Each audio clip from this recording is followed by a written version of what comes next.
Bonjour, bonjour. Je vais vous présenter aujourd'hui une petite astuce supplémentaire sur la liaison des graphiques créés dans PowerPoint, mais reliés aux données d'une feuille Excel externe.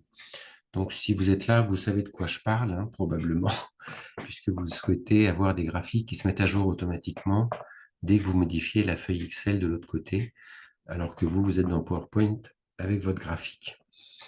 Donc, pour ce faire, j'ai ici une présentation PowerPoint vierge, voilà, et j'ai créé un petit fichier Excel, voilà, où j'ai ici mes données, et là, un onglet graphique. Donc, ce que je vais vous montrer, en fait, c'est une astuce supplémentaire par rapport à une des méthodes qu'on trouve en général partout dans les tutos, et que j'ai découverte par hasard, et que j'ai trouvée nulle part ailleurs.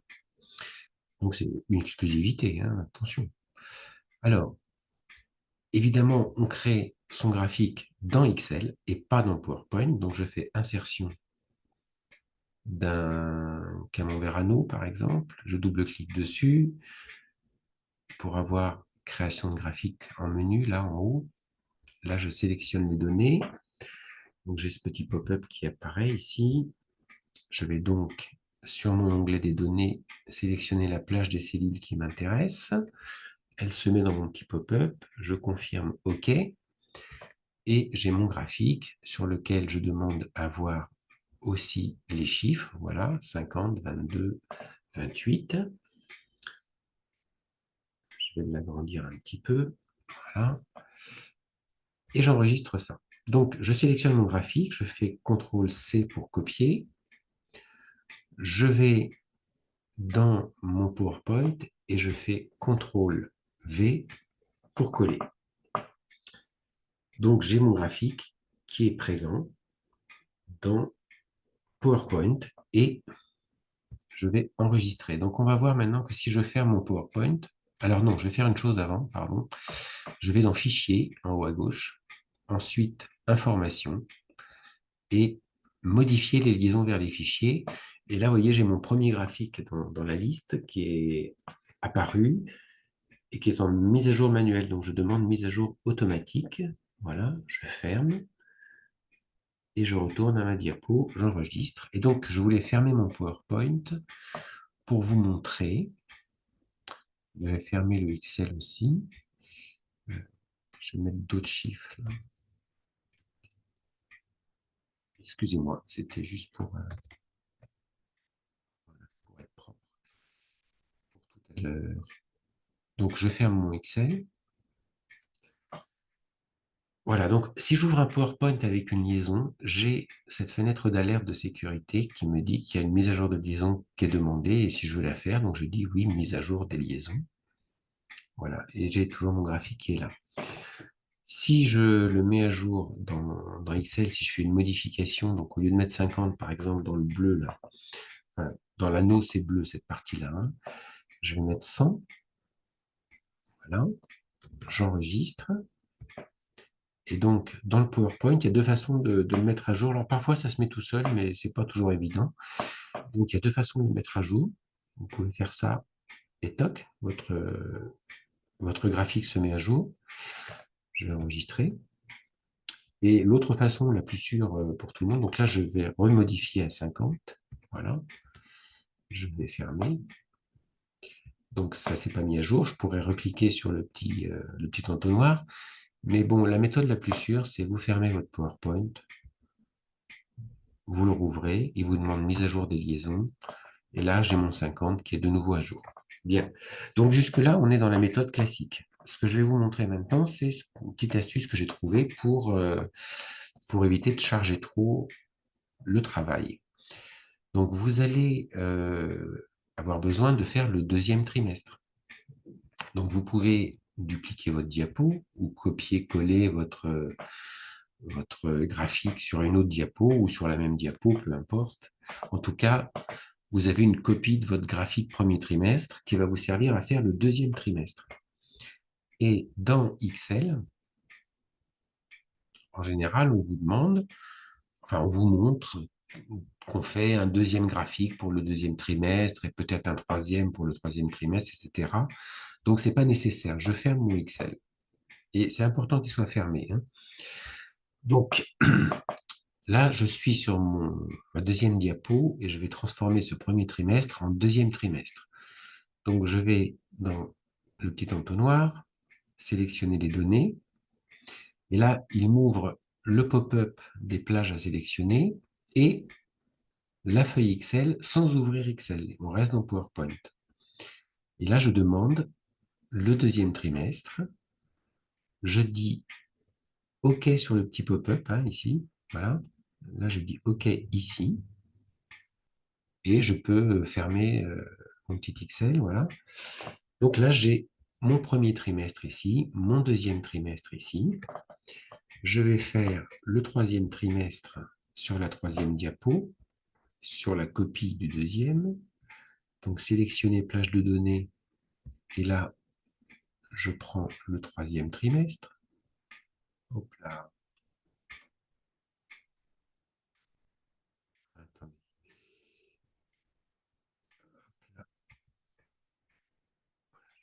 Je vais redimensionner ça pour être un peu plus confortable. Voilà. Donc, je prends le troisième trimestre. Je dis OK.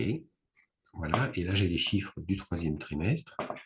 40, 20, 60. C'est conforme.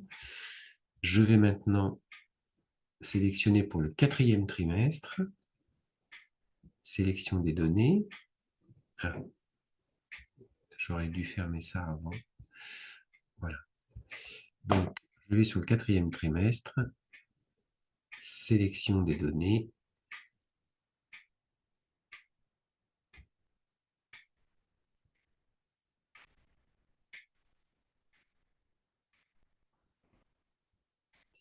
Il manque un petit pop-up là. Je ne sais pas ce qui s'est passé.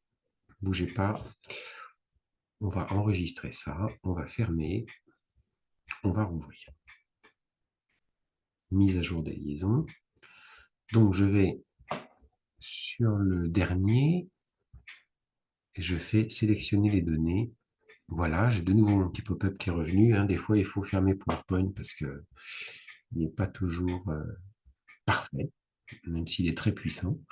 Donc là, je sélectionne mon quatrième trimestre, je dis OK, et j'ai mes chiffres du quatrième trimestre qui sont là, 30, 30, 40. Hop là. Donc je ferme ça aussi, j'enregistre, je vais dans Fichier, Information, modifier les liaisons des fichiers, et donc mes trois nouveaux graphiques sont toujours en manuel, je les mets en automatique, automatique et automatique. Fermé, je reviens aux diapositives, enregistrer. Donc, maintenant, on va modifier le Excel et voir si tout ça se met bien à jour. Alors, on va regarder les chiffres qui sont dans le bleu, hein. Là, j'ai 50, là, j'ai 45, 40 et 30. On va tous les doubler dans le Excel. Donc, je vais... Enfin, c'est histoire de faire une modification, hein, c'est tout. C'est un exemple. Donc, je vais chercher mon fichier Excel. Voilà. Et je vais mettre le double de 50, c'est 100. Pour lui, le double de 45, c'est 90. Pour lui, le double de 40, c'est 80. Et pour lui, le double de 30, c'est 60. Voilà, je ferme, j'enregistre. Et mon PowerPoint, je le ferme aussi. Je le rouvre. Je fais mise à jour des liaisons. Et j'ai bien 100, 2 fois 50, 90, 2 fois 45, 80, 2 fois 40, 60, 2 fois 30 qui avait à la fin. Voilà, donc l'intérêt de cette formule, c'est juste de ne pas avoir à faire dans Excel autant de graphiques que vous avez besoin dans PowerPoint. Ce n'est pas utile. Donc, en plus d'avoir moins de graphiques dans Excel, ce qui est intéressant aussi, c'est qu'on peut faire d'autres graphiques. C'est-à-dire, si dans votre Excel, vous ajoutez, bon là, je vais répéter une plage, histoire de dire, voilà, hop, ouf, copier. Imaginons que ce soit sa vente de l'année, euh, et que je veux voir la progression. Ah bon, bref, imaginons que j'ai envie de faire un autre graphique. Je ferme mon Excel, voilà, je vais dans PowerPoint. Je duplique à nouveau le dernier graphique. Je vais toujours dans le fichier pour automatiser la mise à jour. Voilà, modifier, tac, mise à jour automatique. Voilà. Donc, je peux ici sélectionner une nouvelle plage, enfin celle-là. OK. Et je peux très bien encore, à ce stade, modifier mon histogramme. Donc là, vous allez modifier le type de graphique, dans création de graphique, et vous pouvez demander un histogramme, par exemple. Voilà. Donc tout ça sans faire de graphique supplémentaire et avec toujours la même feuille de calcul XS. Et XL, pardon, pas XS.